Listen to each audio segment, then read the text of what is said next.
protest geçirýär. Türkmenistanyň siyasi bir kanun ýagdaýda tutsak edilen adamlar gollap. Ine şol adamlaryň içinde men atlaryny aýdyp geçeýin.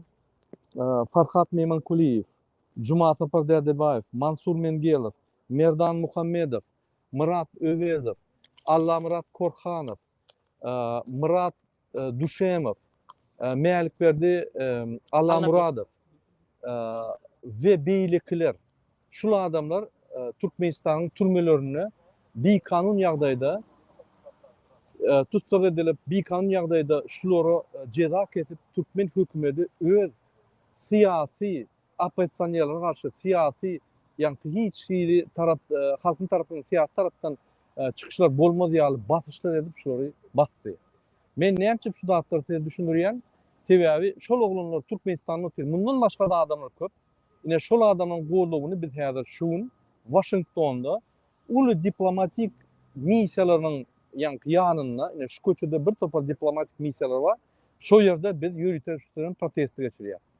Şu protestiň manisi şu Türkmenistanyň siyasi tarapyndan bir kanun tutsak edilenleri gollawy we Türkmenistanyna bir güne nas üçin ya ýene bir kiçik zat üçin 10 ýyllap 15 ýyllap basylan adamlary hökümet suratda halas etmeli. Ine şol iki sany temany ine şu biz Türkmenistanyň içganyň öňünde gozaýar.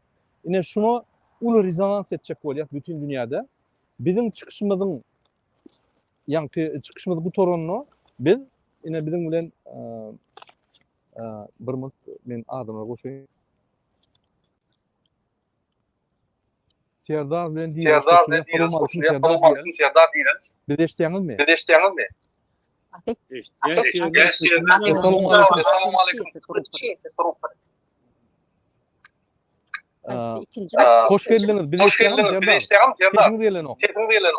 Gatrak gürlen.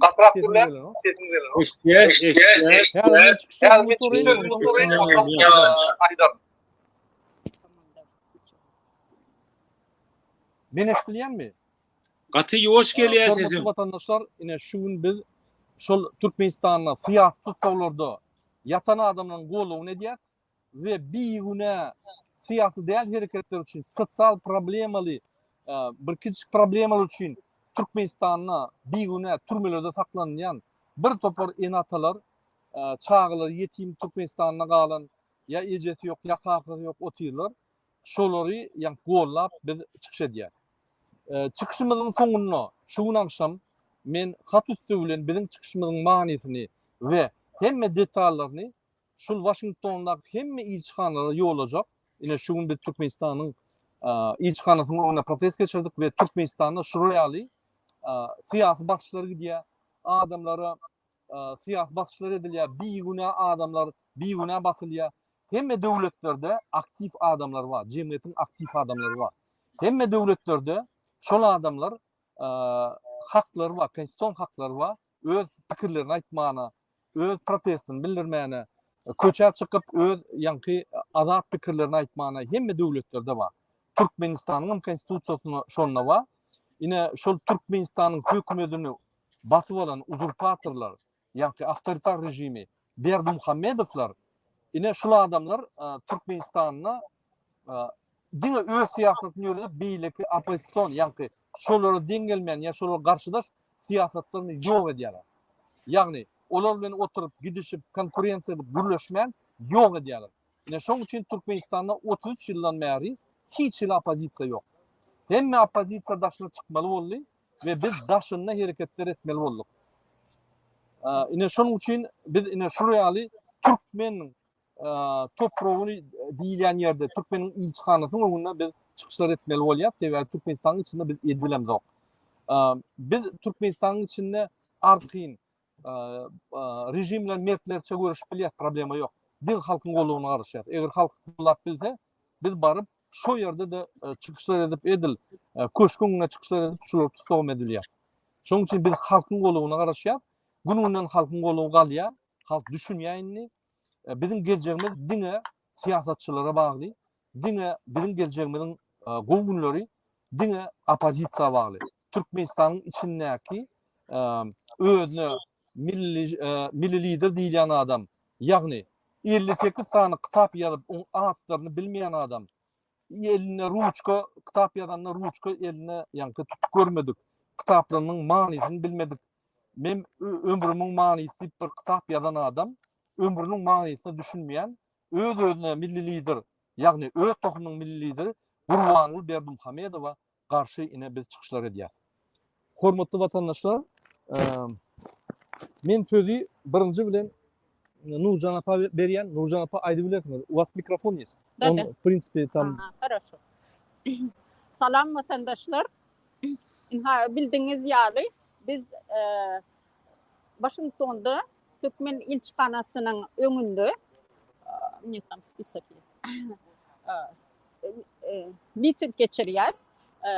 Siýasatdan ýatan bendeler için. Bir aýdyp geçek. Farhat Meymankuliyev. Ol Türkmen halkynyň azatlygy üçin göreşen oğlan. Näme üçindir Türkiýeden alınıp gitti. Hiç hili ugalovny statyalar berilmedi. Hiç kimin haberi bolmadan grupas edip onu ýok etdiler. Biz yani haberimiz bile yok bu oğlancıktan. Bu gaty ýalňyş. Hatta Türkmenistanyň kodeksine ýazyk. Eger obwinienie edip bilmeseňiz, siz sud etmäge hakyňyz ýok diýen. Şu ugalovny kodekste bar. Cuma Sapar Dedebayev. Bu oğlancygym Türkmenistanyň azatlygy üçin görüşen oğlan. Özü Özbekistanly, Karakalpakistanly diýelim. Mert oğlan diňe Türkmen halkynyň azatlygy üçin, siýasatdaky ýatan oğlanlar üçin, Türkmenistanyň geleceği üçin görüşen oğlan. Munam grupas edip akitler.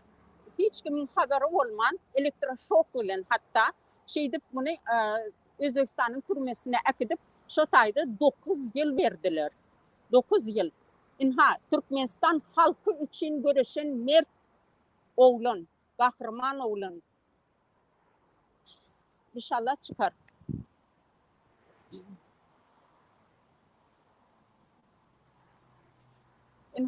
Mansur Mirgelov 22 yıl verildi. Bu oğlan 12 yılını türmede geçirdi. Ne olsa onu komissabat etmeli. Yine Türkmenistan'ın çinovnikleri ve prezidenti buna yanaşanok. Hatta 11 prezidentin kararı boyunca 11. May 2017 yılın 202. nomerli Aşgabat şäherine gol çekilen zady var. Ukazı var, kararı var. Yani şu karar bilen Tutsakdaky ýatan bendelerin medisina kömeginiň yetmezçiligi, edip bilmeýänlikleri için olary amnisti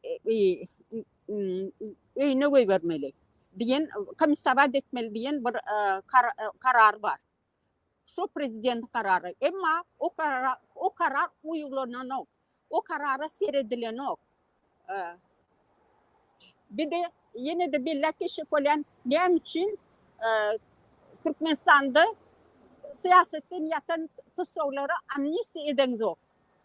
Günägeçlik edilenok. Ol 33 ýyldan bäri edilenok. Ol sizin halkyňyzyň adamlary dälmi?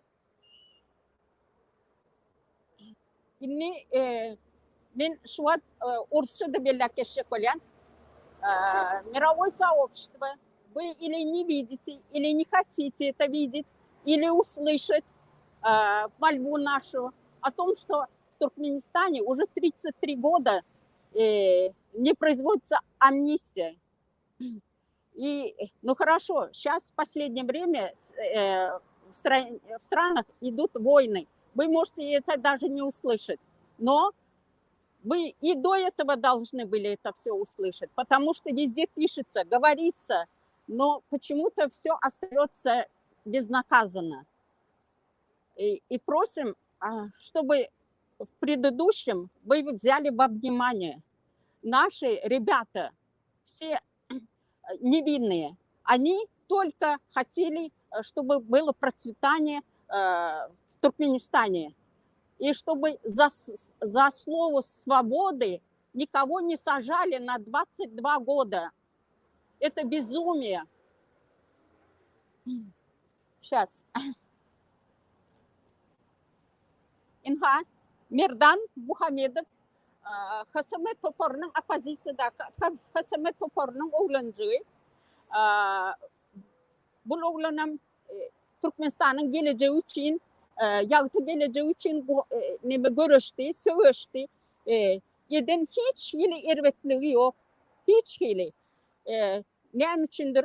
Buna grup edip deportasyonlu lagere atıp суд deyip bir giden ugalovna yapmacı ugalovna kodeksleri nimettiler. Üstüne yapıştırdılar ceza deyip. Bir de suud ilan ettiler. Suud hiç yeri suudun yani yapık suud bolanmışın. Ondan adamların haberim yok.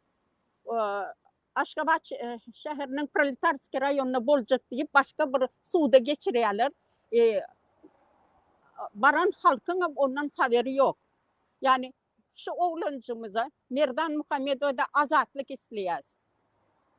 Yine de bir gezek diyen Türkmenistan'ın Ugalovna kodeksinde eğer de siz обвинение edip bilmeseniz siz suud etmeye hakkınız yok. Mirdan Muhammedov'da azatlık talep ediyoruz. Ondan başka da bizim bir giden oğlancıklarımız var.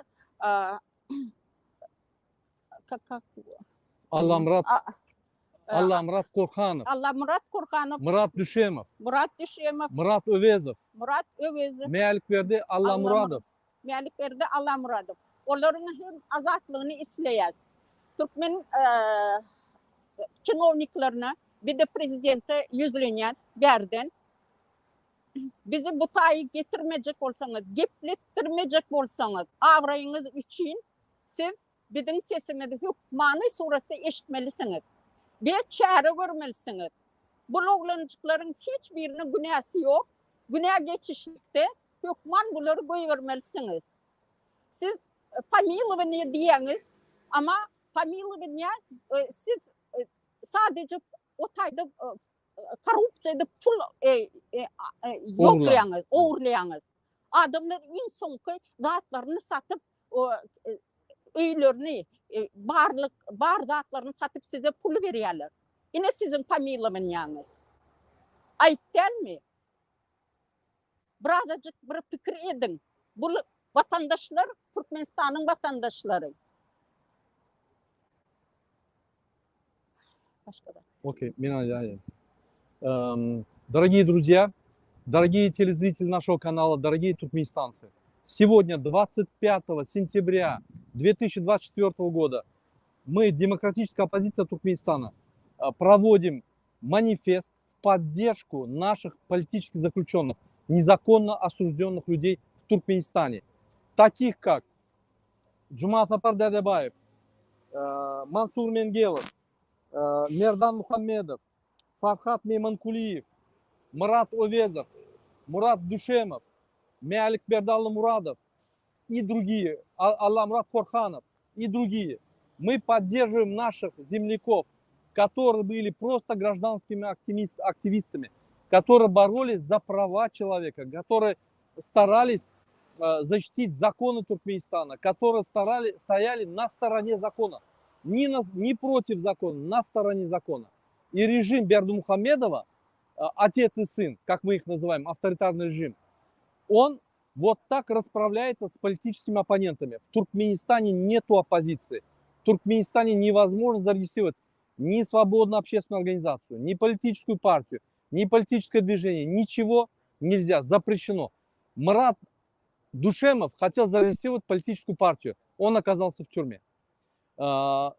есть другие многие случаи, вот, люди, которые хотели зарегистрировать политическую партию в Туркменистане, оказались в тюрьме и осуждены на много лет. Вот так режим Бердымухамедов, клан Бердымухамедов незаконно захватил власть, сфальсифицировав выборы и продолжает издеваться над туркменским народом. Продолжает он уничтожать своих политических оппонентов. Поверьте, человек за 11 лет, Гурбангул Бердымухамедов, написал 58 книг, не знает ни названия книг. Последнюю книгу, которую он презентовал как национальный лидер своей семьи туркменскому народу, «Өмрмун мааниси», то есть смысл моей жизни. Так вот, из этой книги, если у него спросить очерки, он даже ответить не сможет. Идиот по образованию. Извините, человек по образованию, идиот по происхождению. Этот человек довел туркменский народ в такое состояние, что мы превратились в страну, как Северная Корея. Интернет ограничен, иногда закрывается. Когда большие праздники, большие протесты, интернет вообще закрывается. Везде сразу усиление. Он боится, что народ станет. Он прекрасно понимает, что никто его не любит, его ненавидит. Он это прекрасно понимает. Только мировое сообщество закрывает глаза на это, и поэтому вот этот человек, узурпирующий власть, укравший все права наши, сегодня управляет страной с помощью своего сына и себя. Сын Фердар Бердымухамедов – это картинка. Он сегодня просто охраняет кресло Гурбангулы Бердымухамедова. Потому что все переговоры на внешней среде, то есть дипломатическими представительствами или с другими странами, осуществляет сегодня Гурбангул Бердымухамедов. Всю хозяйственную деятельность в Туркменистане ведет Гурбангул Бердымухамедов.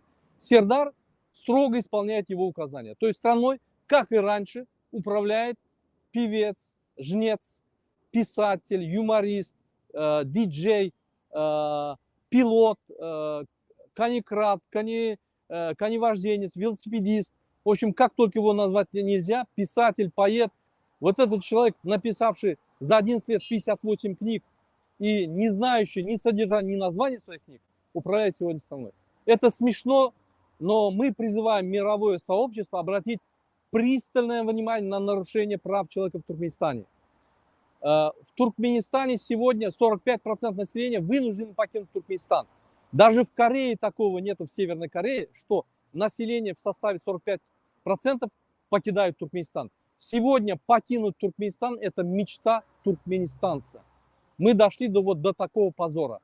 Меня очень сильно волнует, почему господин Гутерреш, который занимает председателя ООН, приезжает в Туркменистан, ему дарят машину, на все глаза закрывает, целуется, обнимается с диктаторами. Нас это очень сильно беспокоит по одной причине, что мы понимаем, что справедливость есть во всем мире частично. И нас это настораживает. Потому что если справедливости не будет нигде, начнутся войны, как Россия-Украина, как Туркменистан нам еще с какой-то страной. Вот эти безбашенные диктаторы начнут чудить, когда они увидят, что международные организации ничего не делают. Поэтому мы призываем все международные организации обратить внимание на Туркменистан, на политических заключенных, посмотреть их уголовные дела. Там ничего нету. Они ничего такого не совершали, чтобы их сажали, доставляли в Туркменистан, заводили в Интерпол, придумали какие-то уголовные статьи, обвиняли в терроризме, в экстремизме или еще в чем-то, с которым они никак не связаны. Поэтому во все международные организации после этого протеста мы напишем письма, во все дипломатические представительства Вашингтона, также Туркменистана мы отправим свои письма, подтверждающие то, что мы говорим. Мы призываем мировое сообщество обратить пристальное внимание на нарушение прав человека в Туркменистане. Hormatlı iyileşler, inni bir gepleşmeye devam edelim. Benim bizim iyileşme direnişi veren. Direniş. Aytbilersiniz. Assalamu alaikum qadrli ildeşler, mehwan vatansever doganlar, birleri dinleyenler we hereket etip Murat Kurbanov ähliňize köp salam ýoglaýan, şol sanda Serdar agamyza da. Ýagny ähli hereketleriň elbetde türkmen halkynyň oýanmaklygy üçin bir giden hereketler alınıp barlýar, bir giden mitingler, bir giden çäreler alınıp barlýar. Elbette şol sanda Türkmenistanyň jenaýatkär bir kanun hökümeti de bizim watandaşlarymyzyň gözüni gorkuzmaklygy üçin elbette hereket edýän adamlary her türlü ýollar bilen suwa girip guruçyk ýa-da deport edýär we bulary türmäge wasyp elbette gorkuzýarlar. Yani bu gorkuzmaklyk bilen hem çäklenmeýärler. Şol sanda elbette bu köp kişe girdici getirýär. Çünki bir giden adamlaryň deport bolmaklygyna ve bir giden adamlaryň döremekliği elbette köp kişinin girdici çeşmesi bolup durýar. Yani bunu raýat biznesine öwürdiler.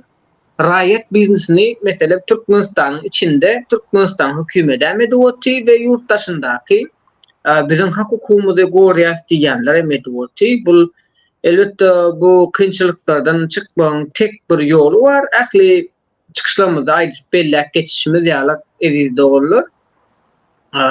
Her bir zatda aksiýon bolun, her bir zatda soraw bermeklige, hereket etmeklige, ýagny kimin kimdigini tanaça wagt bolandyr indi mähwan dogullar her biriňizde. Menden bu kadar. Serdar ağamıza berýär söz gederni. Serdar ağamız dowam edipler. Eýleşler. Ýene demmäňize cemaatden biri bizim gaýtalap oturmaly. Elbette ki protestler geçirilip durmaly, mitingler edilip durmaly. Daşary ýurtlarda bugüne çelli soňky 4 ýyldan bäri edilip duran bu hereketleriň netijesinde ýa-da kelimiň belläp geçişi ýaly. Elbette ki akıllar ýaly, pikirler ýaly, oýlanar ýaly we dogry hereketiň agzy birlikde, jebislikde we elbette ki birinji derejede zalyma karşı bolan üçin Allah'a iman bilen birlikdedir. Biz ýene de ýerleşler ýatladýas we hökümetler meselem suratyny görkezýär. Farkatdan başladylar, soň Röşen Kılıçp diye, o Devran Mamuf diye, ýene de bir näçe atlaryny bilmeýänlerimiz doganlarymyzy hökümete tapşyrdy bu Türkiýe hökümeti. Näme üçin beýletdi? Elbette ki ikisiniň arasynda anlaşmalary bardyr. Ýöne bu anlaşmalary hem ýene de şu taýda hemmeňiz bilýäňizmi aýtmakda peýda bar.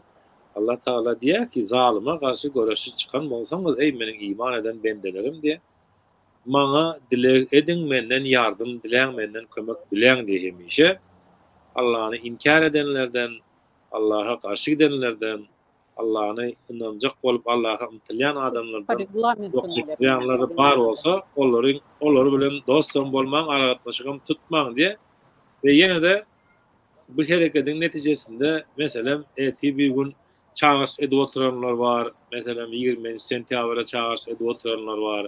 Ýene de özüňiz bilýärsiňiz, ýene de Allah ýarymyz bolsun elbette ki her näme hereket edilen ýagdaýynda da akyllyca bolup hereket etmeli we bu daşary Türkden kösen gezberler var, bir gidenleri, näme boljagy belli däl, Türk hökümetine anam ýok, ýolda alanyny gapçawaty. O Orsiýadyň ýagdaýy görünip dur, ortada mälik bir gidene gitti. Näme üçindir muny şol bir wagtda paýlaşan adamlarym şol boldy, näçe bitenlerdim şol aýtdy da podrobnostlere girip oturmaly. Günü gelende elbette ki zatlaryň köpüsi açyljakdyr. Biz elbette ki aziz ýurtdaşlar Allah'a iman etmeli. Bizim dinimizde var, bizim däp desturumuzda var, bizim örf adetlerimiz diýär däp desturumuza siňkiden, ata-babalardan gelen öwüt nesihatlarda we akyllarda var. Zalymiň zulmy barsa, mazlumyň Allah'y var diýip boşuna aýtmandyrlar. Eger biz bugünlerde mazlum şeklinde boljak we köpçülikden o zalyma garşy hannat göreşjek, Urwan guly eline her türlü ýara galyp goýdy, her türlü silah tärlak goýdy, halky bilen göreşmek üçin, halky bilen uçmak üçin diýip oturlan wagty Allah Taala diýär Kur'an-ı Kerimde meniň iman eden bendelerime sizin düşmanyňyz güýçlendi, kuwatlandy diýip habar gelen wagty olaryň diňe imany artar diýip Allah'jan Hudaýjan geçirip duran bu mitingler, netijeler bir däl, iki däl, üç däl elbette ki görünmän oturanlar bar ýa-da zatlar edilýärdi.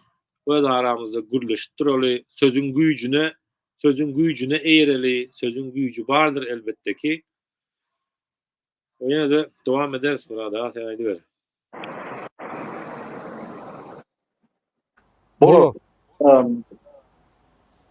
Hormatly vatandaşlar, ine men ýene bir ýatlak geçjek bolýan. Biz häzir Washingtonna şu gün 3-nji gün 25 sentýabr Washingtonna Türkmenistanyň ilçihanasynyň öňünde öz protestimizi geçirýär. Şul manifestasiýa Türkmenistanyň içinde biýiguna ýatan siyah tutawlardaky adamlaryň gollawy. Ýene bir gezek men ýatlak geçeýin. Ine Farhat Memnunkuliýew Türkmenistan tarapyndan Türkiýeden oglanma alyp gidildi.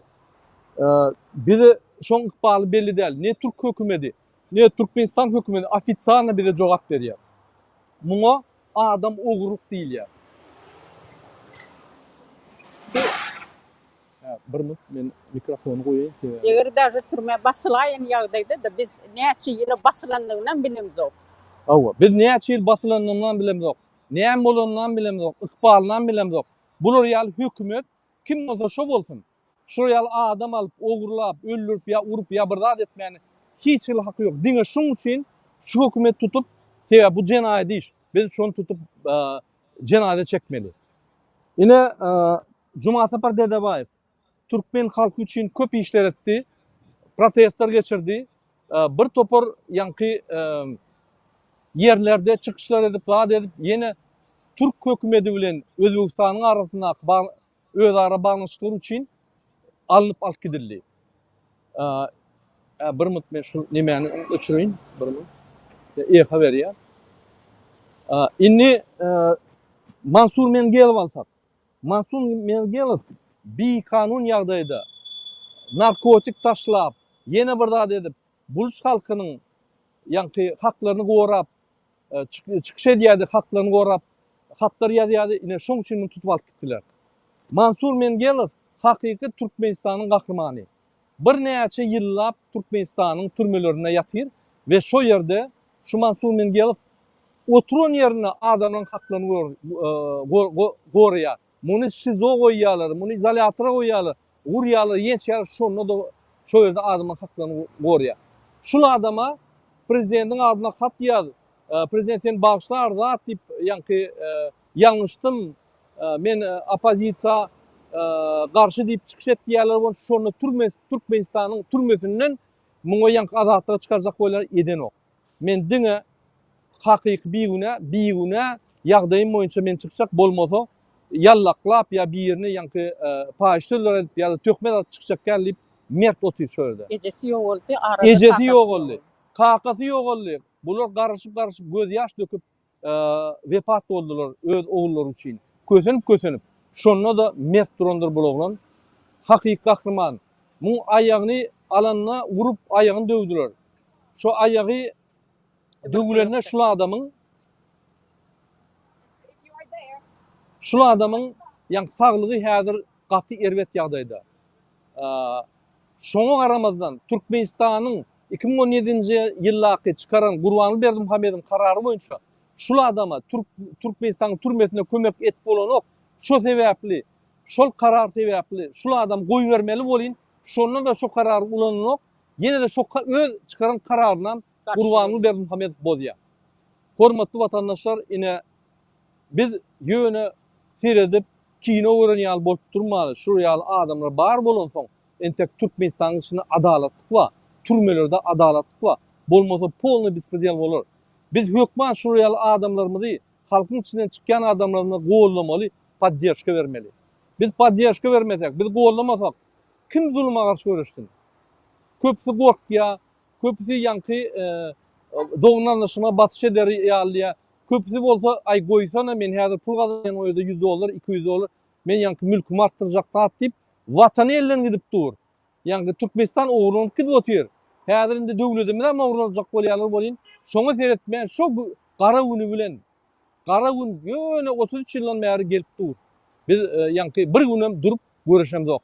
Men dünkü videomda Ukraina boýunça aýdanynda Ukraina gan döküp, der döküp, wepat bolup şu zatlary ýanky azatlygyny gazandy. Ýöne Türkmen halky intek hiç adam et görenok öz azatlygyny gazanmak üçin. Ünit beriň. Gurbanly Berdimuhammedow öz halkyny özüne garaşly etjek bolup adamlar öldürmem gördü. Olan gany dökmem gördü. Türme basmam gördü. Bir topar hareketler edýär. Rezultat amalya. Biz hiç tat edemiz o. Qaytyp öňe çykýanlara tögüp arkasyna ýene bir zatlar diýip sen näme etdiň diýip onu gollaman ters hareketler edýär. Şoň üçin biz şuraya ýaly agry ýagdaýda. Maşgalamyzy içinde daşına çıkarıp bilsek, doğun kardeşimizi içinde közenip ýör. Biz bir näme diýsem bir adekvatny maşgala ýaly her ýerimiz pytrap bütün dünýäde gezip ýör. Bir topar erkek olanlar daş ýurtlarda gezip başga bir milletiň aýallaryny alyp öýlenmeli bolýar, başga alaç ýok. İçindäki türkmen gyýylar başga döwletlere gidip başga bir milletli adamlara durmuşa çıkıp başga maşgala ýatamaly bolýar. Türkmen milleti itki dotýar, bilýärmi şonu? Biz näme bize şu zatlary aýdýat düşündirýär? Bir kelleňizi aýlan. Şu zatlar bize gerek gel. Men Fransadan ýürüýte geldim. Şul ýanky halkyň üstüne çekenip. Nurjan apa şuny işini taşlap ýürüýte New Yorkdan geldi Washingtona. Biz çağrışlar etdik. Hiç kim gelen ok, hiç kime ýanky bir gorkya, bir işliýä, bir ýene bir topar milyon atmaskalar var. Ine şul oglan akydılıp batyldy. Şu hereketiň adamlary nirde? Näme çyp gelen ok, näme çyp gollan ok? Näme etdiler şunu gollamak üçin? Bir protest, bir palnatsena grup bilen oklar. Türkmenistanyň içine adamlar galdyrjak goýar. Daşyny galdyryp bilen ok. Şoň üçin men tanqidlap aýdam ok. Bizde de devlette şol ýaly ýa problemalar var. Biz çözmeli, halk bolup çözmeli şu zatlary. Şoň üçin vatandaşlar bir gün ýaşaly, mert dastoyna ýaşaly, goýaly şu zatlary. Men şoň üçin ine bir näçe min kilometr geçip geldim ve şu ýerde Arazow Meret Bayramçy ýürüýte torgu berjek. Häzir şoňa ýüzlenjek bolýar. Ýaşa sobrашение сделаю. Ага. Да. Я хочу обратиться к послу Туркменистана в Вашингтоне Аразову Мерет Байрамовичу. Если вы меня слышите, если у вас осталось какое-то достоинство, выйдите и поговорите с нами. Если вы настоящий посол свободной, независимой, демократической страны, если вы посол какого-то узурпатора и вы боитесь, то не выходите, мы поймем. Я хочу к вам обратиться как к представителю государства, находящегося в Вашингтоне. Сегодня вы получите по e-mail наше письмо. В этом письме мы детально отразим, что происходит с политической оппозицией в Туркменистане, что происходит с политическими заключенными в Туркменистане, как над ними издеваются, как их избивают, как их незаконно судят. Вы, как представитель государства в Вашингтоне, ходите по улицам демократическим, ходите по улицам, где процветает справедливость, законность и демократия. Вы себя олицетворяете как демократ. Ваша Айсултан Тораева – это вообще мошенничество. Вы то же самое. Вы покупаете здесь дворцы себе за несколько миллионов долларов. У нас есть все данные. Вы не можете выйти с народом переговорить. Какая разница, мы оппозиция или не оппозиция? Мы представители туркменского народа. Вы достойно должны выйти как представитель государства, не прятаться, а выйти поговорить. Спросить, что случилось. Если не можете помочь, можете сказать, это не в моей компетенции. Но хотя бы не скрываться, не забиться, как, извините меня, крыса в свое логово. Поэтому мы обращаемся к вам. Если вы настоящий посол, дипломат, вы должны отреагировать, когда приходит народ Туркменистана, независимо оппозиция, независимо против политики президента, это вас не должно касаться. Это представитель народа. Вы должны поговорить с ним. Потому что эти представители народа носят туркменский гражданский паспорт, являются гражданами Туркменистана. Вы их тоже представитель. Вы не представитель только Бердымухамедовой. Вы представитель народа. Поэтому мы считаем, ваша дипломатическая работа равна нулю. Вы как дипломат перед народом опозорились. Вы, сколько мы приезжаем сюда, не можете выйти, боитесь. Вы герой у себя в кабинете, а в реальном мире вы никто. Поэтому и народ Туркменистана прекрасно понимает, кто вы такой. Поэтому мы обращаемся к Аразову. мы против вашей политики и политики вашего узурпатора. Мы против того, чтобы оппозицию давили незаконным уголовным путем. Если вы такие серьезные дипломаты, если вы такие политики, почему вы дебаты не делаете? Почему, ладно, Бердымухамедов боится никто, он двоечник по жизни, второй вообще там разговаривать не может. Но вы дипломат, у вас есть образование, почему вы не выйдете? Вы же лучше нас все знаете. Почему не дискутируете, почему дебаты не устраиваете? Почему вы просто не разговариваете со своим народом? Потому что вы боитесь все одного человека. Его зовут Гурбанул Бердымухамедов.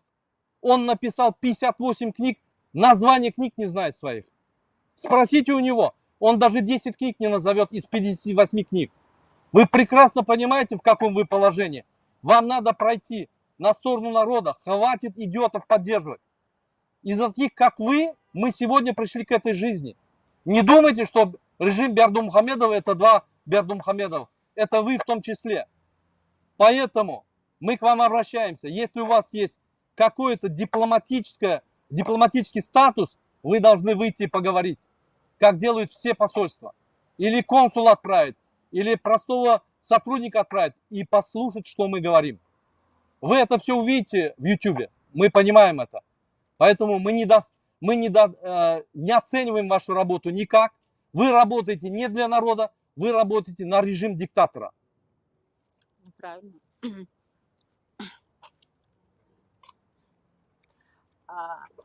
Hani devlet halk içindir.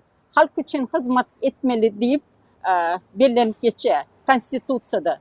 Hani halka sizin yardımınız, desteğiniz, halk aç, işsiz ve sergezdan. Sizin iş rezultatınız inha şey merdana oğlanlar türmede yatırlar. Yine bir adacık vicdanınız var olsa, gece yatıp uklamak isteyen olsanız, yine siz ödünüzde prezident deyip adlandıryan olsanız, halk tabii ki sizi seçmedi. Yine de eğer men şu an baş tutan da diyen olsanız, biraz vicdanınız var olsa, şu oğlancıkları amnistiye etmelisiniz. Onu etmenizden talep ediyoruz.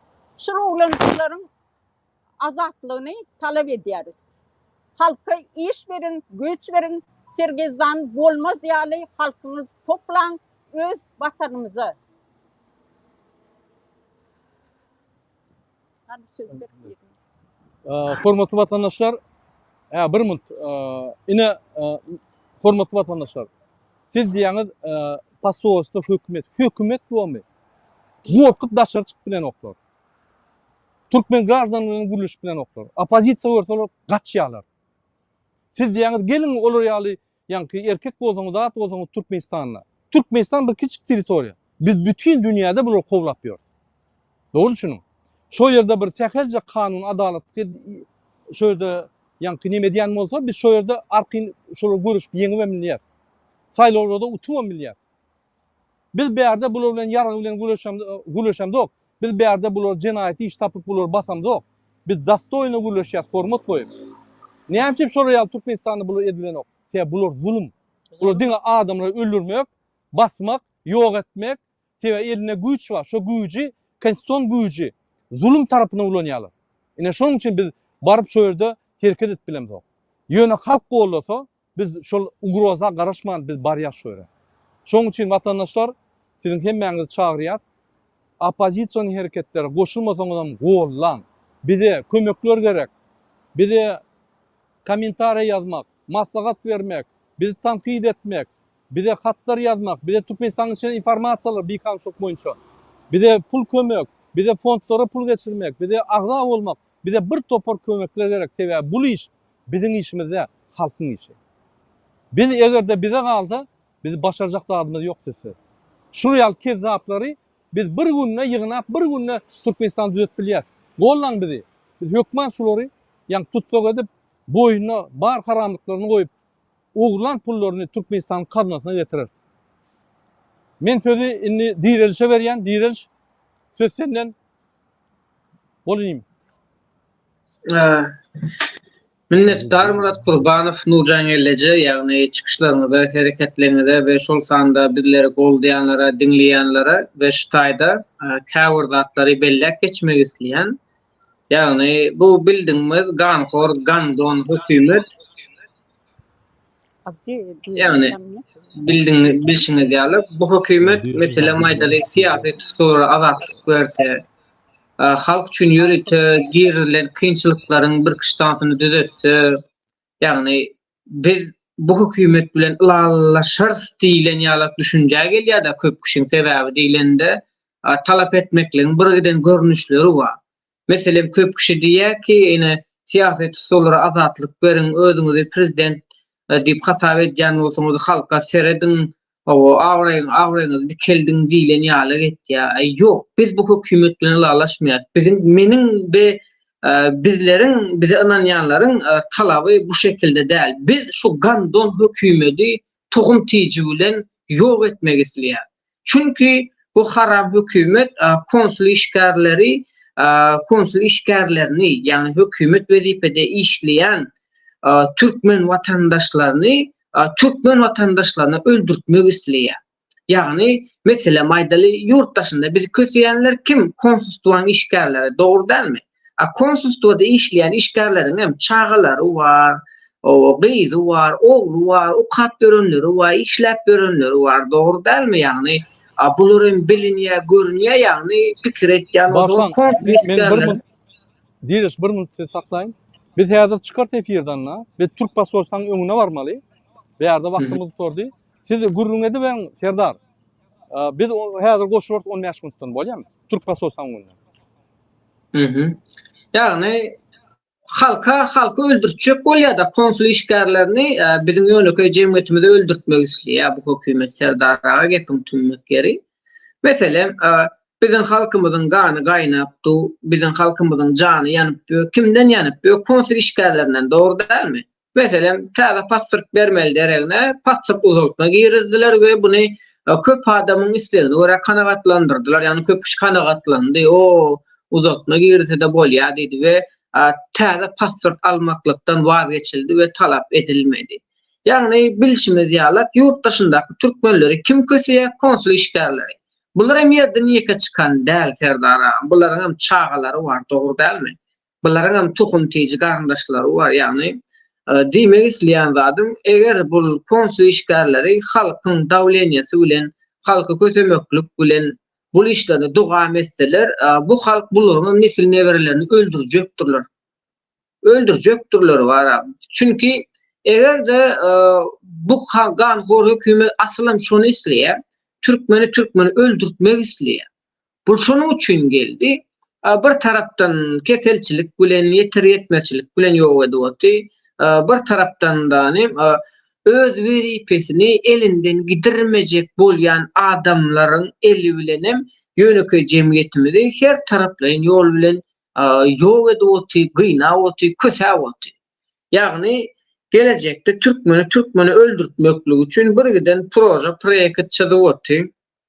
Şoň üçin bu zatda size öňünden aýtmak isleýän, wagtyňyz waka Allah'a iman edin, eden işlerinize toğu edin, halka kösemeklikden el çekin.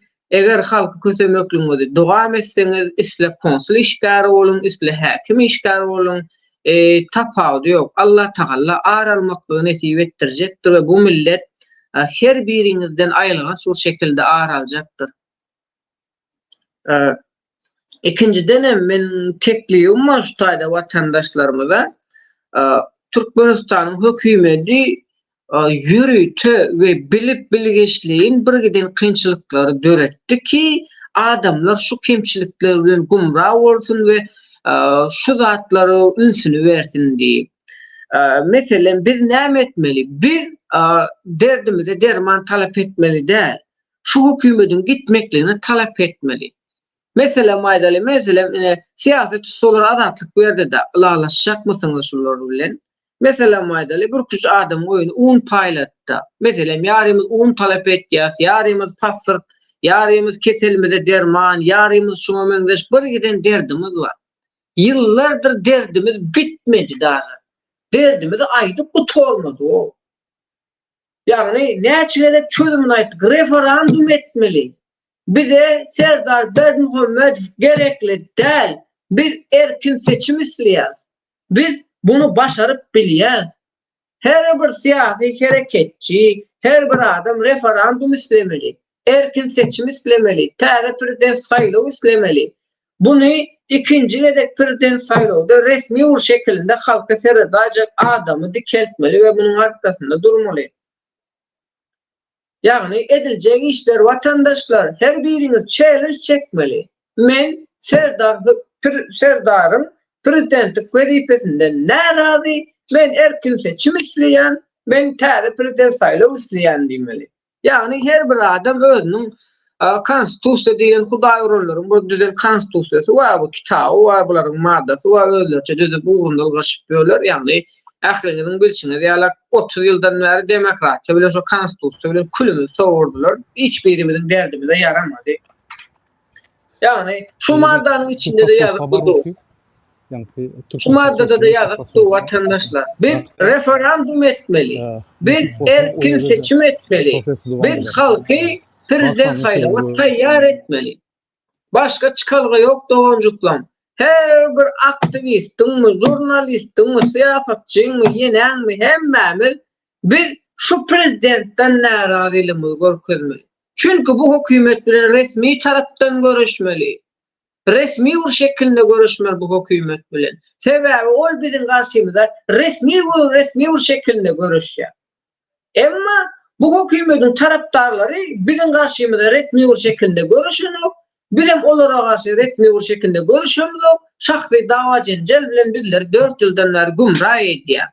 Öz dawa jenjem sebäbi olar hökümet tarapyndan resmi bir şekilde bizlere aýyplama bildirip bilýärlermi? Bildirip bilen oklar.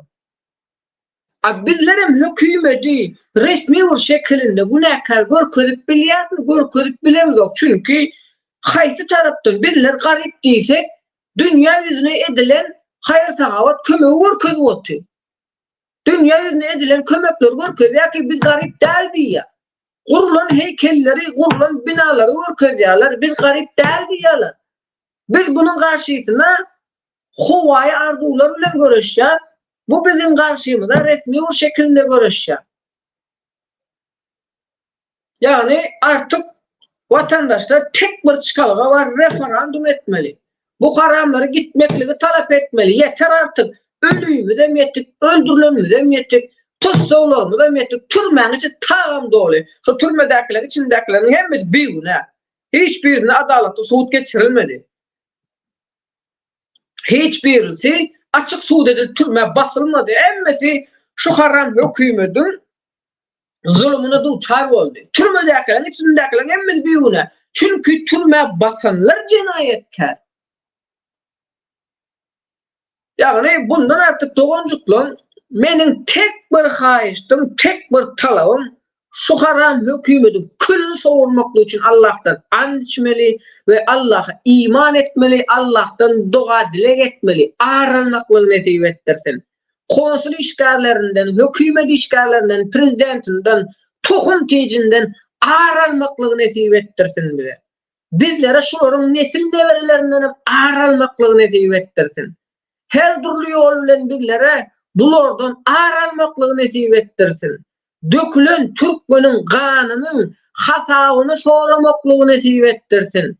Türkmen çağalarynyň ölümüne, geleceğine sebäp bolan bu Hudaý uran münafıklardan aralmaklygy nesip etdirsin dogonjuklar.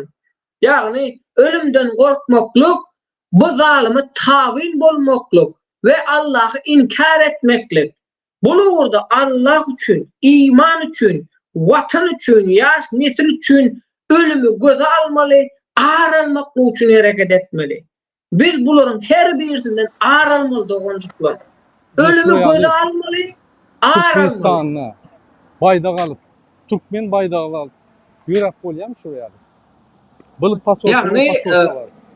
Bunu yürütmeýärler da. Şu ýaly, yani köçäňde professiýada bu professor arky ýörek gidip polisiýany tense provazat edýär, hiç kim diýýär diýmedi ýaly. Han şu ýaly Türkmenistan et bolýarmy? 33 ýylda bizim nizavisimiz boldy, ýani garşylygymyz. Bir gezek protestde çykyp halk öz nägeligini, öz arzuwyny aýtyp gördümi? Ýok, mümkin näme. Döwlet biz üçin, döwlet bir adam üçin. Onuň adam Kezzap Gurbanoğlu Berdimuhammedow 58 kitap yazan adam, kitabın atlaryny bilmeýän adam. Ine şu zatlar sizi egerde ýanky gynandyrmasa, bizim ýagdaýymyzy ýöne gülüp ýörse usundan mundan beter çykar. Kerim gulsa geler eýýam kitap ýazyp ber, goşuk ýazyp ber, Serdar eýýam gahryman bolup ber. Şul elementler, şul dinamika, şul bolýan zatlar sizi aýdanokmy sizin öňüňiz gatgaran bu hereket etmesiniz bolanok diýip bir signal ýokmy? Ine şul ünsüňizi men çekçek bolup çöre geldim. Dowam ederim başlan.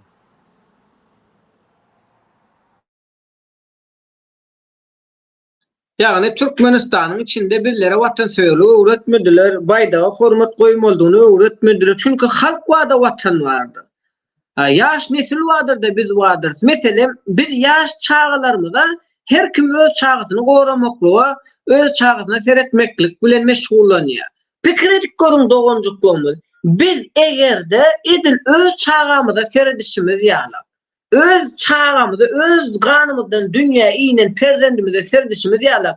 Beýleki Türkmen dogonjuklarymyzyň çağlarynyň gelejegine, bularyň ösüp ulanyşyna seyretmesek, biz öz gelejegimizin külüni sowurýar. Çünki bizim çağımız däl, beýleki dogonjuklarymyzyň çağlary ýene aýlanyp, öwrüp şu wezipelerde işleýär. Ve buların bu harama gulluk edýär. Ve bular da bizim külümüzü sowurmaklyk bilen meşgullanýar. Çünkü bular gazan üçin ýaşaýar. Mal, mülk üçin ýaşaýar. Buların bar pikiri, umydy gazanç. Bular her türlü ýol bilen gazanjaktyrlar, kan dökjekdirler, adam türmäge basjaktyrlar. Ýöne bu uzak gitmejekdir. Türkmeni birek ýok edip başlanda Gurbanoğlu kaçıp gidecektir ve bu uruşu hiç kim saklap bilmeyecektir. Çünkü şu vakit bu hükümette işleyenler bizim nesillerimizin, neverlerimizin ölümüne sebep bolup. Şimdi pikir edip görün, bizim neslimizin, neverlerimizin ölümüne sebep olan adamları biz ne için yaşadık? Ve bizim yaşayış durmuşumuzun manisi ne olur? Bizim gözümüzün alında tohum tiyicimiz, bizim gözümüzün alında doğan kardeşimiz, komşu ulumlarımız ecir çekip çağları banlista can verip ayalı raddomda çağısını dünyaya getirip bilmeyen çağa bilen ayalı ölüyor.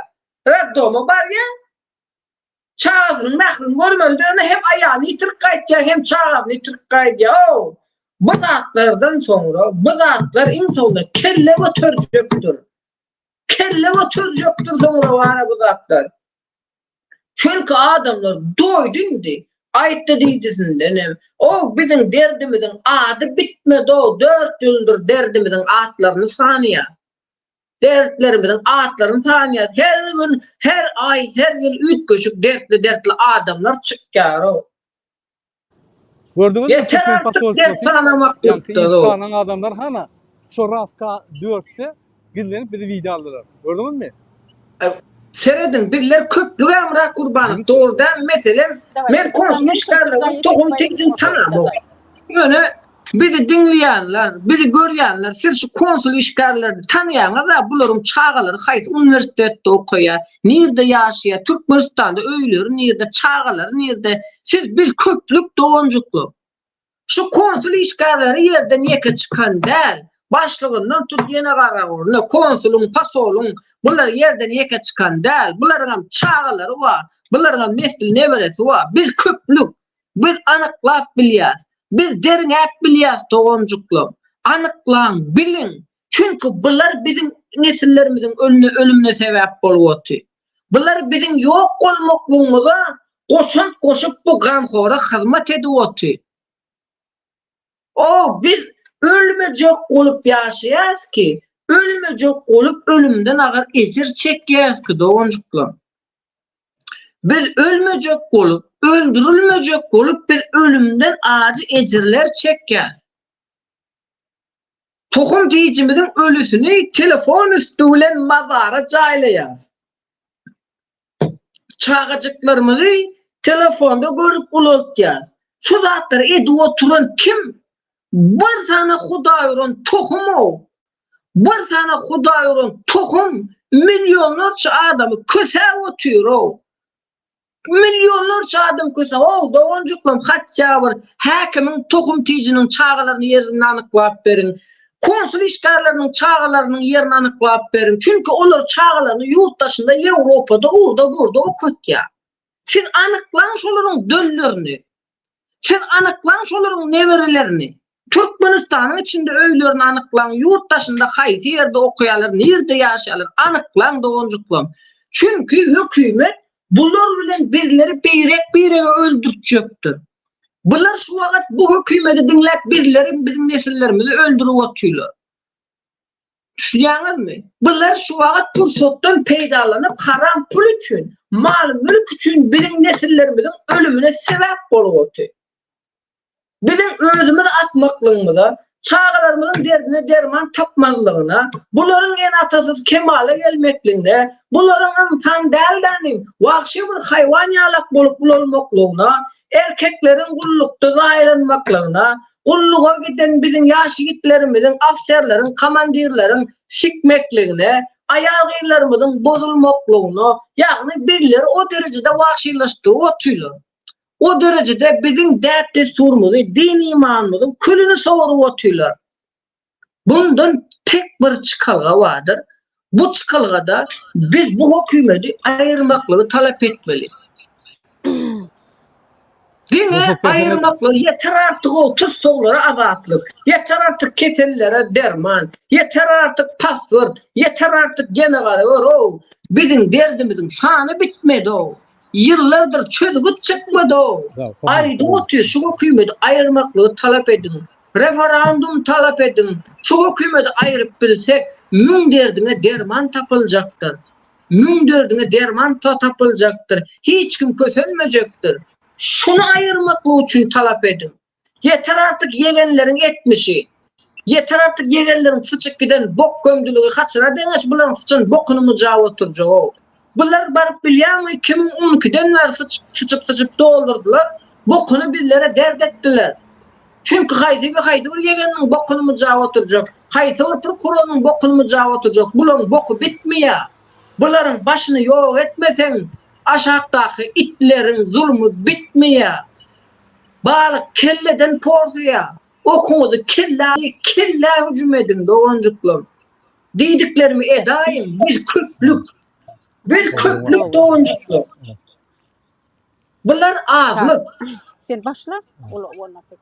Bizim vaktımızda bir yerde bir protestin çekli vakti var. Şunu takla. Hormatly vatandaşlar, diğer ruhsat bersen, ferda ruhsat bersen bizim yani aydaly.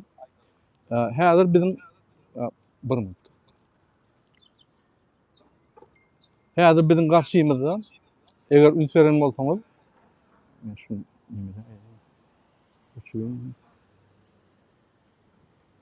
Hazır bizim karşımızda yine Türk pasolstwosu var. Turkish Embassy. TS Washington büyük kellesi. Yine hormatly vatandaşlar, şu ýerde biz şunki geçiren protestimizin esas manysy 20 sentýabr 3-nji gün 2024-nji ýyl Washington Türk elçixanasynyň öňünde esasy biz Erdogany ýülenjek bolýar. Hormatlanan Recep Tayyip Erdogan. Siz Türkmen diktator öz halkyny eziyen zulüm bizim seslerimizi ogurlap hiç wagt açyk taýlary etmedik. Türkmen halkyny ezik gelýän bir zulüme hyzmat edýäňiz, oňdan işleşýäňiz, sizin giýewiňiz ola Bayraktar barıp Türk Alparslan, Türkmenistana barıp kontraktar baglaşyp siz Türkmenistanyň Lipowy ýagny çyn näl Interpol dokumentlaryny alıp Türkmenistanyň aktivistlerini, Türkmenistan građanyny Türkmenistan deport edýäňiz. Ine şonuň üçin biz şu zatlara karşı ve sizin ülküňizi çekýär. Türkmen halky karşı feresap bolun. Biz ine şuryaly ýani biýdüzgünçiliklere karşı Türkmenistanyň biýdüzgünçilik, Türkmenistanyň kanunlary işlenok. Türkmenistanyň Gurbanly Berdimuhammedowyň yegenleri näme diýär?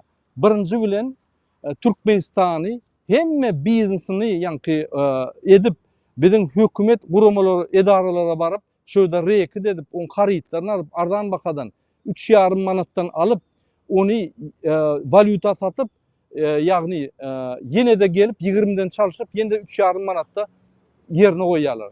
Duran yerine 6-7 hisse kazanıyorlar. Milyarder oldular.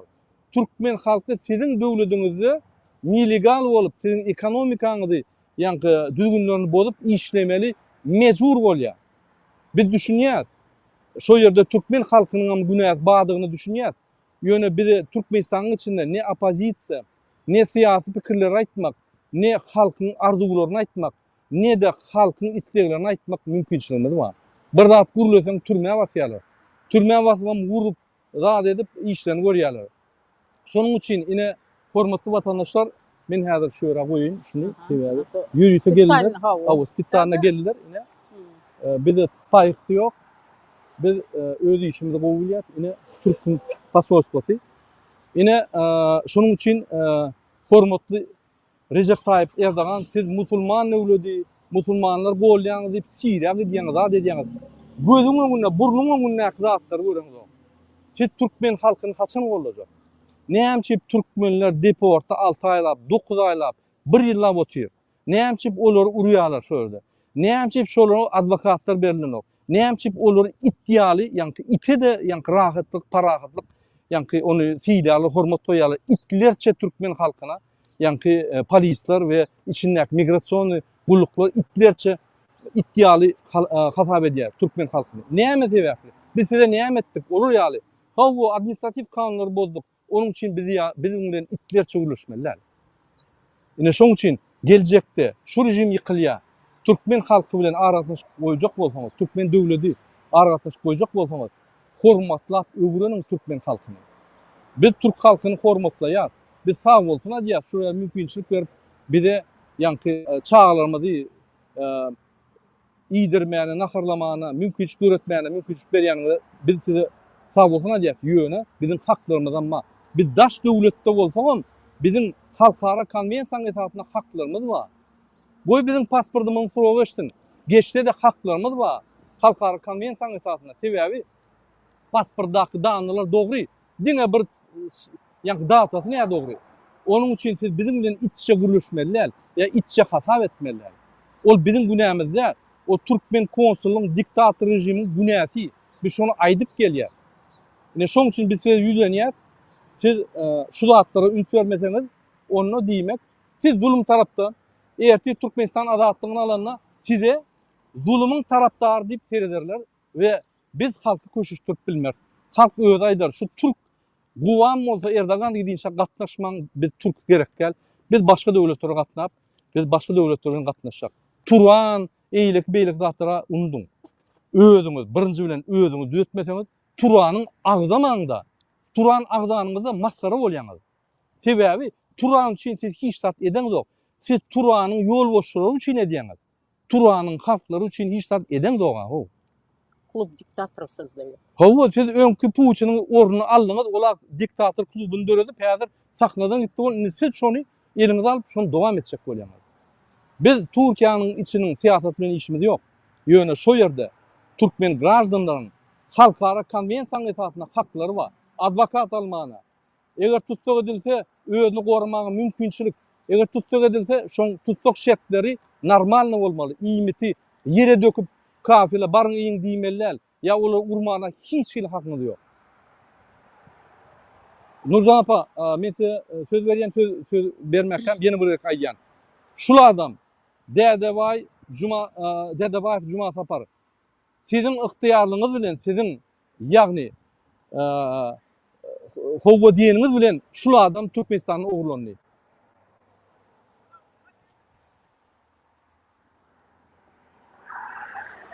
Nebemiz bar, razryşet. Beni. Ýeň. Eýem gelip başladylar türkler. Olaram gymylap başlady gatgowy. Ine şul aglan Merdan Muhammedow. Bizim vatandaşymyz. Sizin ıhtiýarlyňyz bilen şul adam Türkmenistanyny gizli ýagdaýda akdildi. Türkmenistanyny şul adam bir kanun ýagdaýda hemme haklaryny bozup, urup, muny ýenjip, cenayda çekdiler. Hiç hili hak yok şoňa. Siz şu zulmüň şeýledigini bilýäňiz. Näme siz ruhsat berýäňiz şu zatlara? Şuluglan Farhat Meymankuliyev. Muň eden zady yok. Bu gaty administrativ naruşenýet bar. Şunu siz ýagny ýene de bir gezek gözüňiz ýumyp razyçylygyny berip şunu Türkmenistana getirip şu ýerde şunu ýok etdiňiz. Siz diýmek şul ýok edilen adamyň şu güne basylan adamyň günäsine siz hem galdyňyz.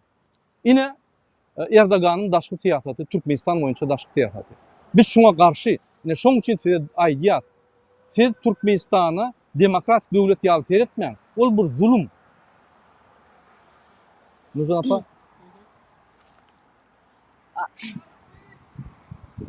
Yok.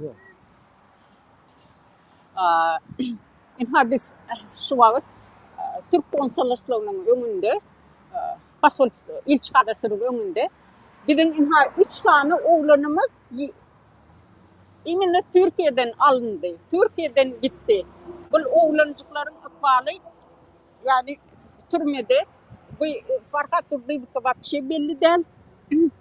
Bu oglanyňam yani alyp gitdiler, deport etdiler de alyp gitdiler. Yapık suut ýetýäs diýip belli däl. Muňam şu wagt barmy ýa-hili derecede This is for Turkish. Inni bir ýerden ýüzlenmek isleýän Türkiýe biziň vatandaşlarymyza dogry birazajy gadanmaga ihtiýarlyk berdi. Ediň diýdi, alyň diýdi, işläň diýdi, gaçak bolsaňyzam diýdi. Ýöne bu iki taraplyň diplomatik baglanşykly gepleşikler boldugy üçin inni deportirować edip başladylar. Men halkyma ýüzlenýän. Halkym Türkiýede boldyny 33 ýyldan bäri biz berde. Yani Türkiýede hemmäňiz bileleşip agzy bir olup öz watanyňyza gitmege ýüregiňizde düň sebäbi çağlardan gaty aýry galdyňyz. Näçe maşgalalar paramparça boldy. Gideliň öz watanymyza eýe çykaliň, o ýerde işläliň, serýezdan bolup gezmäliň, öz hak hukuklarymyzy talap etmeli. Ine şinýaly oglanlarymyzyň ýitip bitmemezligi üçin. Yani Türkiye halkyna da Türkiye baş tutanlaryna da ýüzlenmek isleýän Türkmen vatandaşlaryna beýle zulüm etmäň. Yani ýuwaş olaram öz watanyna dönjekler. İnşallah. Menem aýdynlar. İlleşler, ine men ýene bir gezek Türk hökümetine ýüzlenýän. Ine men arkamda Türk döwletiniň vekili. Şol territoriýa Türk döwletiniň ki Washingtonna ýürütürleşdirilen Türk ilçihanasy. Türk ilçihanasynda işleyen adamlar ýüzlenýän. Siz Erdogana hökman suratda ýeten şu zatlary. Biz düşünýär. Biz administrativ kanunlar bozýar Türkni. Biz düşünýär. Siz diňe türkmenler üçin näle bütün Merkezi Aziýanyň adamlaryny ýanky deport edýäňiz. Ýöne kyn bolsaňyzam siz türkmen bolsa başgaça urlaşyp başlaýaňyz. Urýaňyz, haklany beren zok, etçeňiz edýäňiz. Sebäbi türkmen halkynyň arkasynda döwlet ýok. Şonu gorajak ýok. Ine şoň üçin biz şolara gorap, şöra geldik we size duýdurjak bolýar. Ejid yatan adamy ýerde ýatyp haksyz agyr ýagdaýda yatan halky depip ýöremäň. Halk unutmaz şu zatlary. Şoň üçin size haýyş edýär. Biz size garşylygymyz ýok. Ýöne şuňky Türkiýadaky bolup duran sistema 9 aýdan bäri türkmen grajdanlary ogurladyp, akittirip, zulma ynanyp, ondan pul alyp, bile işleşip, sizin ministrin ornmasary, içeri işler ministrin ornmasary bize maglumatlar var, pul aldy Türkmen hökümetinden ve bizim kontrazvedkan, yani wayenny ataşe, Türkmen ilçihanasynyň wayenny ataşe Türkiýadaky şoň bilen gönden gün işleýär. Bular kontrazvedka edip Türkiýanyň İçeri işler ministrinin ornmasary öz halkyna döwünlük edip, ine Recep Tayyip Erdogan bilmeseňiz aýdýan, halkyna döwünlük edip Türkmenistanyň kontrrazvedkaň başlygy, ýani baýan ataşy bilen başga bir döwletiň şpion hereketlerini edip oň bilen bir ýani aratnaşyk goýup pul alyp Türk döwletiniň imijini, Washingtonyny bütün dünýäde ýitirip otyr. Şu zatlara ümit vermeseňiz, onunla biz şöyle gelir durur ve Türk pasolstanyň öňünde diňe şöyle däl, Fransada, Warşawada, Berlinde biz wara siz bizim halkymyz dep durun, biz sizin gapyňyz dep durur. Şuraya biz gider. Biz mert Türkmen halkydyr. Şu agry ýagdaýda bir gün Türkmen halky galar, Türkmeniň kimdigini siz düşünýärsiňiz. Öňem taryhdan bilýänsiňiz. Ol kiyin olarjyk görkezip, zat edip bütün dünýäde Türkmenler şeýlekenip siz taryhy çala bilýäňiz. Hakyky Türkmenler badyr. Biz galar görkezip Türkmeniň kimdigini. Şoň üçin bize hormat koyun, halkymyza hormat koyun. Bizim size hormat koyuşumuz ýaly. Biz sizden elementarny hormata garaşýar. Elementarny haklary garaşýar. Tutulan Türkmene mümkinçilik verin, advokat almany, özüni kanun esasyna goramany. Siz oňa mümkinçilik bermän, gaýtyp Türkmenistanyň toparyndan, ýani baýan ataşasy, Türkmenistan hökümeti ýok. Buň hemmesi bandit. Gelip pul alyp şu Türkmenistanyň grajdanyny Türkmenistan'a uğradıp o yerde öldürdü yani. Yine bolup geçen dağıtlar. Şunu size getirmek için Washington'a geldik. Sizin ilçihananın önüne şuna mı aytmasanız? Yine şu video, şu bar Washington'a pasolstva gidiyor. Men yürüyüp hazır ors dilini aytacak şunu. Şu videonun yankı sılka hükmüne iyi veren şu hatlarda siz eşitmeseniz olur işte. Olur bilir sizin ne medyanınızı. Уважаемые телезрители, уважаемые дипломатические представительства, уважаемые дипломатические организации, международные организации, уважаемые руководители свободных демократических стран. Сегодня, 25 сентября 2024 года в Вашингтоне мы стоим напротив турецкого посольства. Турецкое посольство находится сзади нами. Причина, по которой мы пришли сюда, я вам покажу. В Турции сегодня происходит нарушение международных норм со стороны турецкого правительства. Что они делают? Они захватывают туркменских активистов, граждан Туркменистана. Вот, пожалуйста. Мердан Мухамедов недавно похищенный из Турции, привезен в Туркменистан, осужден в закрытом режиме по незаконным статьям, не знаем на сколько лет, ни родители, никто не знает. Избит, в полуживом состоянии приведен в зал заседания, никого не допустили. И в этом состоянии осужден. Не то, что ему дали право на защиту, ему никакого права не дали. Сейчас он потерялся в тюрьмах. Живой, не живой, мы не знаем. Пожалуйста, спросите у турецкого посольства, где этот человек. Если они его отправили, значит, они гарантируют его безопасность там и справедливый суд там. Спросите, его зовут Мердан Мухамедов, гражданин Туркменистана. Он жил в Турции, его забрали, похитили в течение суток и отправили в Туркменистан. Фархат Мейманкулиев также похищен из Турции. Военный атташе туркменской разведки, находящийся в Турции, посольство Туркменистана, дал взятку замминистру внутренних дел Турции, и с ним вместе они орудуют, забирают активистов в Туркменистан. Активистов, когда забирают в Туркменистан, недовольных режимом, которые высказывают правду, которые говорят все факты коррупции, расследования делают, они забирают в Туркменистан, и там они пропадают. Их там избивают, уничтожают, подвешивают за одно место, я вам не могу сказать за какое место, и заставляют, чтобы они признались во всем. Эти люди не совершали никакого криминала. Они не были много лет в Туркменистане, чтобы их осудить за что-то. Фархат Мейманкулиев. Во всех международных организациях он знаменит. О нем мы постоянно делаем. Мы уже делаем 15-й призыв, протест в поддержку его. Жумал Сапар Дядябаев также похищен и отправлен в Узбекистан. Получил 17 лет тюрьмы незаконно. Не грабил, не убивал, ничего не делал. Высказывался о Туркменистане реально. Говорил, что коррупция, и призывал людей защищать свои права. И таких людей очень много. Это только часть. Вот по этой причине, что турецкое правительство, создавая Туран, работает с клубом диктаторов Центральной Азии, их услуживает, эти диктаторы реально платят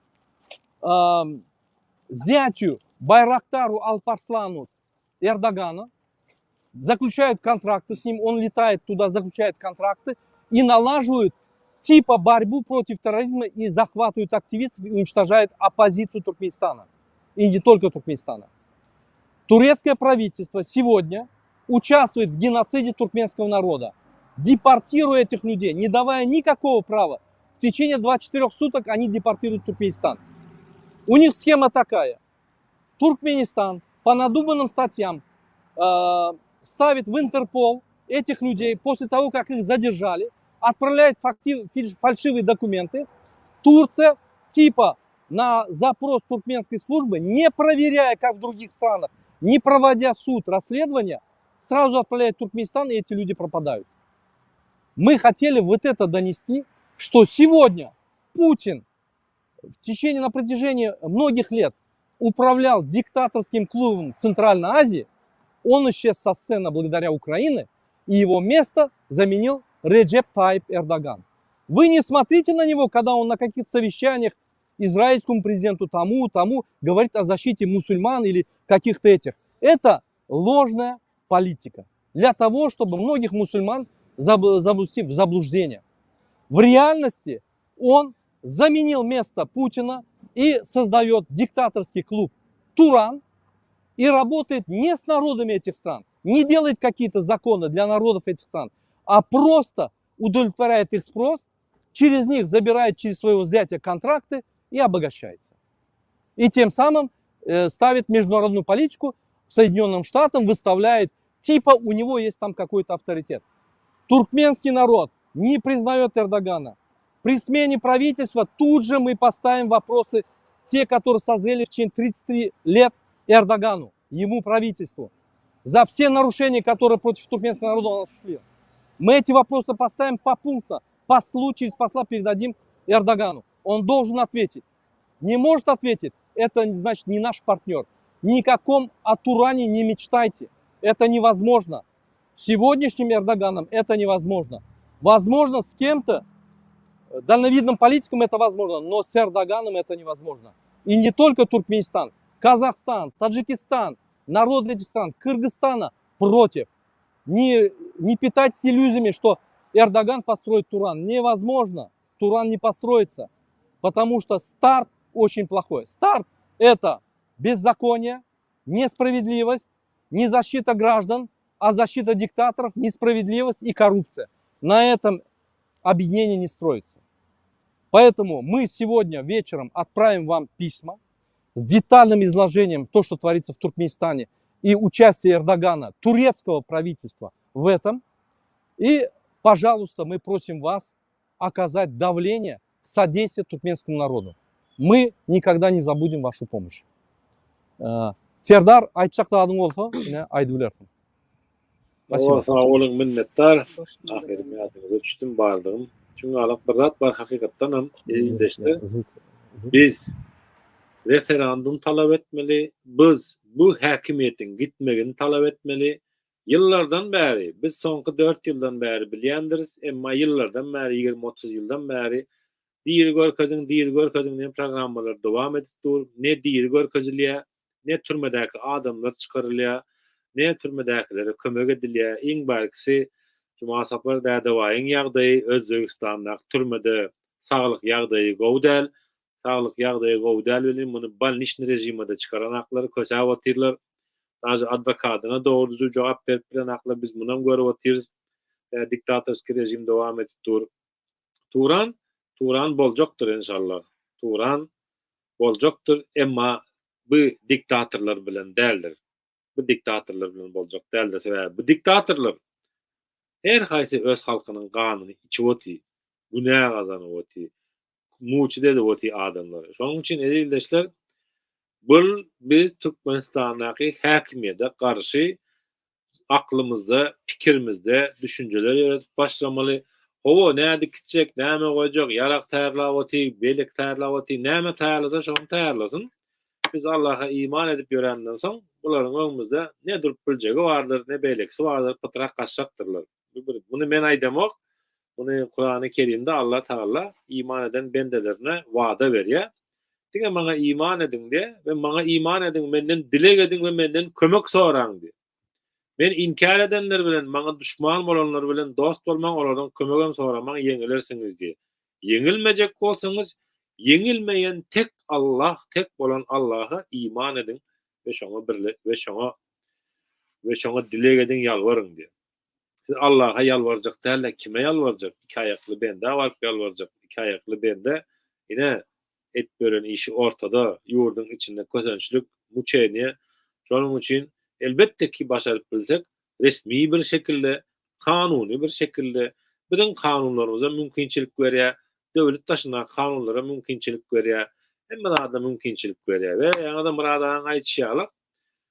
Turan boljakdyr, emma bu Turan elbette ki diktatorlarsız boljakdyr inşallah. Sebäbi bular şu taýda ýa-da görkezdiler. Mene diňe şuňa farkadyň surady bada. Neşe 23-nji ýylyň 19-njy maýynda aldylar gittiler bolany. Aldylar gittiler. Bizen tägem köp wagtlap garaşdyk, ynandyk eden däldir diýdik welin. Tarih görkezdi ki 1951-nji ýylda, 53-nji ýylda Azerbaýjandan gaçyp gaýdan 50 sanak adamy Türk häkimiýeti şo döwürde Staline izine tapşyrdy, gözlerini onda da geçirip emmesini atyp öldürdiler. Bulardan bize dost bolaram, ýöne bu häkimiýet bilen bolmaz. Sebäbi bu diktatorlar bir-biriniň dosty, hamana birat etjekler, gurjaklar, özlerçe ýene de spujurluk etip geljekdirler. Ýene de ýatdan çykarmalyň, düşmanyňyz size karşı nähil agzybir bolýan bolsa, siz hem agzybir bolun. Öz araňyzda bolar bolmaz atlary değişip, kişisel meselelere düşüp, göwnüňize deyip öz araňyzda urşmaň diýe. Düşmanyňyza karşı birlik bolun diýe. Zalyma karşı birlik bolun diýe. Ýurdun içinde öz türkmenimiz olup, öz halkymyz olup, öz ýurdumuza eýe çykalyň. Ýurtdaky yetimlere eýe çykalyň. Ýurtdaky yesirlere eýe çykalyň. Ýurtdaky dullara eýe çykalyň. Ýurdun içi duldan, yesirden, yetimden doly. Emma ýene de bir rat başlady ýatdan çykarmaly. Her bir yetimiň hossarsyzyň hossary Allah'tyr. Allah hossar bolan üçin biz hem kalplarymyzdaky iradany jemläliň ve şulara karşı aýgytly göreşe, aýgytly ädime geçeliň. Gün sagat elbette ki biz beri oturjak däl diýjegem däl. Ýene şu wagt bugünkü günlerde TikTok'ta gidip dur, belli kanallarda gidip dur. Her kim özüne göre bir tarih aýdyp otdy, gün berip otdy. Ýene şu taýda kommentarda biriniň ýazyşy ýalyk, yaragly awtomatly adama karşı eli ýalaňa nähili gitjeksin diye. Ýa-ki Allah Taala Araf suresinde eger de sizin düşmanınız diye size karşı güýç ulanjak bolup sizde de şoňa karşı goýup bilmejek eliňizde güýçüňiz bolmasa biliniz ki iman eden bendelerim herekete çıkan wagty men olary kömek ederim Allah Taala. Sag bolun, Allah'a emanet diýilýär. Serdar, biz bu tormasak bolmaýar. Sebäbi biziň wagtymyz boldy.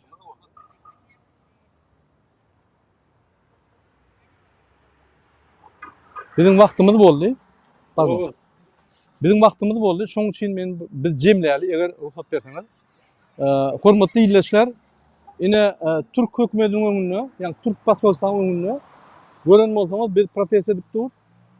Türkiýedaky biziň türkmen watandaşlarymyza şolaryň haklaryny gorap, ýagny şolar deporta tutulanyny, şolary adwokat berýär, şolar hormat goýarýar, urup derrew bir zat diýse, urup işlerini görmedýär.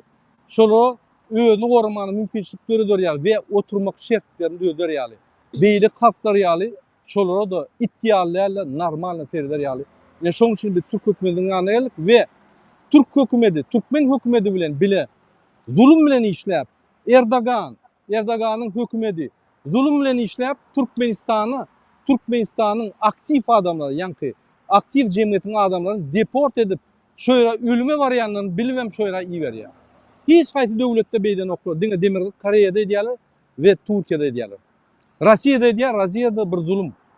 Ýöne başga ýerde edýär. Biz Türk halkyna öz dogunlarymyzy ýaly edýär.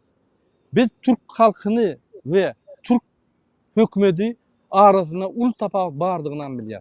Şonuň üçin biz Türk hökümeti we Türk halkyna ýülenýär. Türkmenler goran, kömek edin. Öz ýurduňyzda myhman töýer bolun. Türkmene hormat koyun. Erteki gün siz hem Türkmenistana bararsyňyz. Şo hormat gaýdyp geler. Egerde siz gurup ýejek naharyny deportda ýere döküp iň itýal diýip seretseňiz, siz Türkmenistana bararsyňyz. Şol adamlar size duş geler. Size şo ýaly myhman töýer ýagdaýda jogap berer. Hormatly vatandaşlar, bizim wagtymyz çäkli. Ine bizim iki digimize seyretmeýän. Bir adam gelse de один в поле воин.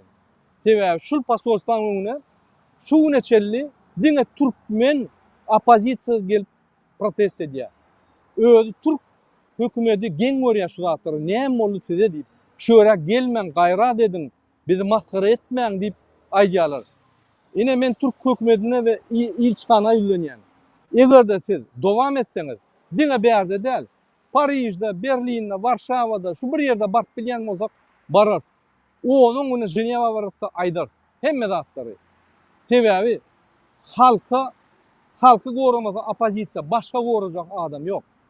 Halk opozisiýa kömek edämese, türkmen hökümet, bandit hökümetden gaýtyp goramaga aňyrda dursun. Türkmen hökümeti neme, halkyny gyryp barýar bolar. Ine şonuň üçin biz geldik şöre. Şonuň üçin biz geler durar. Birinci gerek däl, soňky geregim däl. Şöre aýdýam, ikinji gerek türkmen opozisiýa gelip protest edýär. Ömrüne Türk konsulstan, ýani pasolstan uny şöre Washingtonu bir tane opozisiýa, bir döwletiň adamy gelip protest etgerenok. Ine biz etgerdik. Şu ýaly türkmen pasolstan öňüne Washingtona gelip protest edýän, ýa öz pasolstan ýana protest edýän adam ýok. Diňe türkmen opozisiýasy edýär. Şu ýaly onuň öňüne her wagt ýyllarça protest edip gelýän opozisiýa ýok. Diňe türkmen opozisiýa edýär. Ženewa öňüne ýygyder protest edip gelýän ýok. Türkmen opozisiýa edýär. Türkmen opozisiýasy köp işler edýär. Öň has aktivdi, soňky wagtda ýene aktivleşip başlady. Şoň üçin biz özümizi bütün dünýäde, dünýäň ülküni çekip şu zulmy aýyrmasak, aýryp bilmär. Her kim diýär, ýara galyp çözmeli, yaraga çelli biz hemmeleri düşünürler şu zulümü kimdir? Eğer yara alsak bizi derhal terörist edýärler. Onu düşünün. Biz gorantylar ýöne yara alıp çözüp hakkımız yok. Hakları bolmaly, eğer hak bolup başlasak biz diktatordan kim dağılmaz bolmaýar. Biz terörist ekstremist bolýar. Şuňkuňda diktator bütün dünýäde tanınan terörist öz halkyny genosid edýän zulüm muňa bilen hiç kim işleýän ok. Hiç bir döwlet baranok, on ýöne barkaýdýa, on barmasa şu häzirki Türkmenistanyň içinde tanylary ýöremez. Şolar baryp mezbur ýagdaýda barýarlar. OBSE 10. Men gürleşip gördüm OBSE'ň wekili bilen Türkmenistanda. Göne aýdýa. Men elimden geleni edýän. Ýöne biz şöyle gitsek, wapşa kanunlary işlemet, sizi gırarlar diýär. Gattor diýär. Bir daha onu basıp basışları ettirýär. 50-50 edýän ýani. Bizim düşünmeli şol aslar. Inni halkın adamları. Halk bir zat etmeli. Şu biri öňe gowun etýän bolsa, Türkmenistanda biri şu durmuşdan bir zat bolmasa, öňe çykmak wagty geldi. İlişler inneki duşlar çelli hoşta bolun. Size Washington'dan DBT halk hareketi Murat Durwan bilen Nurjan Süzer. Nurjan her telefonu uluşdu. Warşawadan Serdar goşuldy.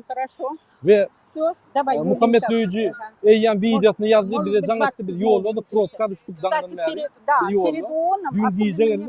Dağdan bäri ýolda bir ýetişmedi. Şoň üçin açyk ýagallyk. Ýöne şondan da protestler wagtyny geçirdik.